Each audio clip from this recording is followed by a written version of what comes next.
আজ থেকে প্রায় ১৩০০ বছর আগে সৌদি আরবের তায়েফ শহরের এক তরুণ ইতিহাস বদলে দিয়েছিলেন। তার নাম ছিল মুহাম্মদ বিন কাসিম। মাত্র ১৭ বছর বয়সে তাকে উমাইয়া খিলাফতের পক্ষ থেকে সিন্ধু অভিযানে পাঠানো হয়, কারণ তখন আরব বণিকদের উপর হামলা ও লুটপাট বেড়ে গিয়েছিল। তরুণ মুহাম্মদ বিন কাসিম বিশাল বাহিনী নিয়ে মরুভূমি পেরিয়ে সিন্ধুর দিকে অগ্রসর হন। তার সাহস, নেতৃত্ব আর যুদ্ধকৌশল খুব দ্রুতই শত্রুদের আতঙ্কে পরিণত হয়। অবশেষে সিন্ধুর শাসক রাজা দাহিরের সাথে শুরু হয় ঐতিহাসিক যুদ্ধ। সেই যুদ্ধে রাজা দাহির পরাজিত হন, আর সিন্ধু অঞ্চল উমাইয়া শাসনের অধীনে চলে আসে।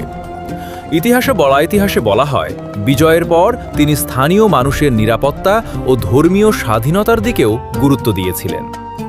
মাত্র অল্প বয়সেই মুহাম্মদ বিন কাসিম হয়ে ওঠেন মুসলিম ইতিহাসের অন্যতম আলোচিত তরুণ সেনাপতি।